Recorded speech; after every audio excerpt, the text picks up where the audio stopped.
Okay, I kind of want to get into talking about The Stand, which is an other long runner by Stephen King, which is a good one. Okay, The Stand starts with the super flu, Captain Trips.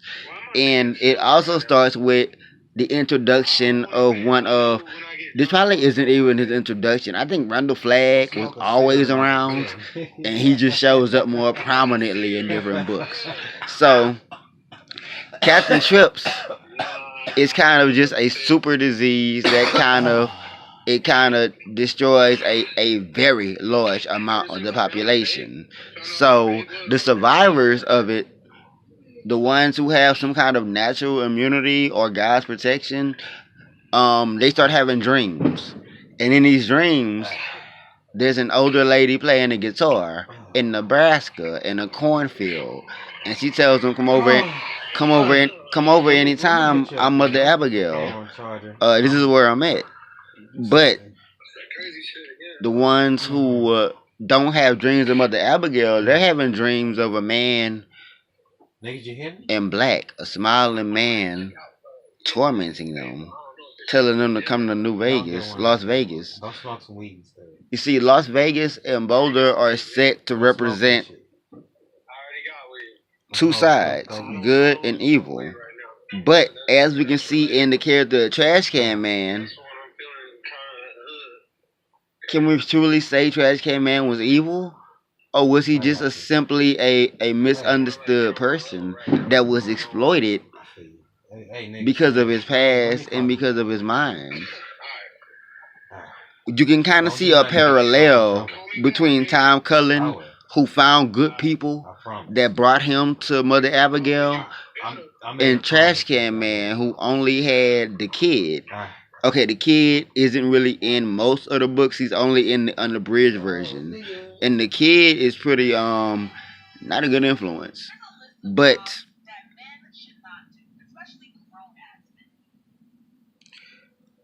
the flu breaks out. Larry Underwood just made a new song, "Baby Can You Dig Your Man," and he get Larry's big thing with him is that he does not believe he's a good person. No matter what, he always believes that, because this is something that his mom said. You know what, Larry? Something about you is like biting in the tinfoil. It's unpleasant. And his mother dies, and that sticks with him. He spends a large portion of his story trying to see just what he is. Is he a good person? Or is what his mother said true? Is there always going to be that part of him that is like tinfoil that people bite into? You ain't no good guy, Larry. And that's what the dental hygienist says when he breaks up with her. And at that point, he was not a good person. Maybe he was a conflicted person. So he wasn't not necessarily a bad person. But the beginning of the book deals with the loss of these people, like Franny, when her dad dies during the epidemic, she has to bury him, and she's having nightmares of the man in black coming trying to abort her child with a clothes hanger. There's you see, here's what I think. The Trash Can Man wasn't really that bad. He was just exploited because in his dreams he actually was seeing Mother Abigail, but he was. It's kind of like somebody that's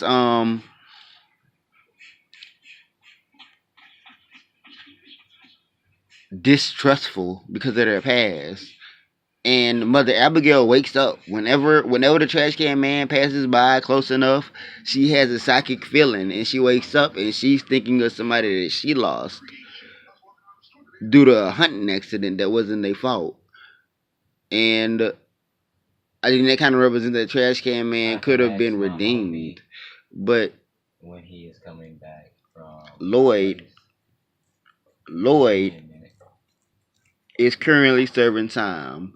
He's currently not trying to get the death penalty. So when the flu breaks out and kills everyone, he's stuck in his cell. and he's trying to hook a rat to eat because the guards are dead, the cafeteria staff's dead, everyone's dead. He's the only one alive in there. He's really facing the prospect of starving to death in that cell when Randall Flagg comes and gives him his freedom. And that's where Lloyd gives his undying loyalty to Flagg. Even when he starts to doubt Flagg towards the end, he has a sense of obligation to him being the person that saved his life. And I don't want to say that Lloyd was necessarily a good or bad character, like definitively. I feel like he was in a position to where he had done evil things and he was offered a second chance by this mysterious magician, this devil. But no one knows he's the devil yet. I mean, if you're paying attention, then yeah, yeah, I'm not going to Vegas. That nigga sound evil as hell. So anyway, Lloyd kind of figures he owes him his life, and that comes back to haunt him at the end of the book. Spoiler alert. Probably too late for me to have said that. But other characters of interest, Harold Loiter. Harold Loiter is a person that is in Fran's hometown that survived also, and he has a penchant for eating chocolate payday bars. I've never come across one of those, but I've heard that that was a real thing, so I'm not really that bothered. And you see, the thing with Harold is that he is kind of an obnoxious piece of shit. Like, to be honest, he's kind of an obnoxious piece of shit. And it's like his redeeming qualities come about later as they travel, as he grows with the people and he learns, like to like when they get to Boulder, he's fully accepted. People respect him, but he can't let go of the past he experienced. And that becomes his ultimate downfall because when he dies, when he dies, he doesn't sign his name as Harold Loiter, but as Hawk. And that was the name that the Boulder community had given him. Because even though some people, like Nick Andros, because Nick Andros was very perceptive, even though he was still winning people over, he could have changed. He had the chance for redemption, and he denied it. And I won't say it's all because of Nadine Cross, because he could have any time used his sense of agency to be like, I can start again. I can really begin again. But then again, maybe after he had violated Fran's notebook and read about her love for Stu Redman and that envy overcame him, perhaps that was when it was too late. But at any point in time, he could have been like, he could have he could have reinvented himself, but he couldn't let go of that old hatred, that old spite, like Trash Can Man. He couldn't let go of his past antagonists, and that's what led to him destroying a lot of the. Because Flag already had them on ships ready to bomb Boulder, but whenever they made a joke, an offhand comment to Trash Can Man, it triggered his trauma, and he destroyed everything that he could because Trash Can Man was a genius when it came to incinerary things. He was not just a pyromaniac; he was a pyro, just pyro. He was fire. So, despite his unwavering loyalty to Flag, he could not overcome his past either. Hey, Trash Can Man, what did they say when you burnt the pension check? Like he would see these people that had tormented him when he was younger because he had never got help. So, and trust me, the stand. This is gonna be a long series about the stand because the stand is such a long, long, long book. I read the unabridged version, which is the best version because there are so many details that make the story better in it. and it's like the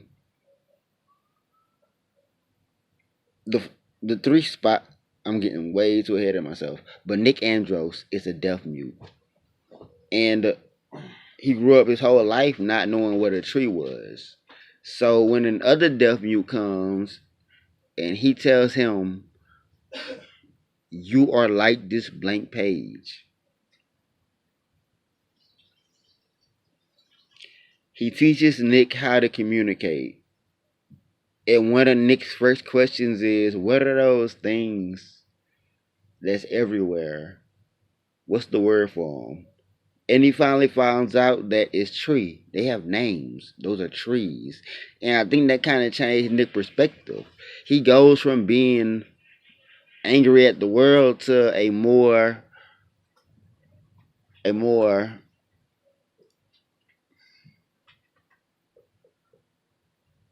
ambitious type person because he's not letting his handicaps overcome him. He's doing the best he can with his handicaps to survive because Nick Andros was, I think he was on a run. I think he left home. He was in an orphanage and he left that orphanage and he was a ward of the state and he was trying to get his education right.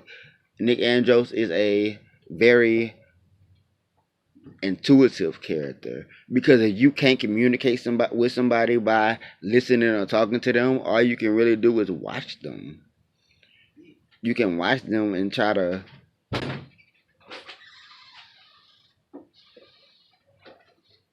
You've already handicapped two ways that people perceive each other.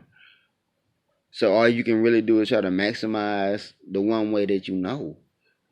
And I believe that he despite being unable to talk,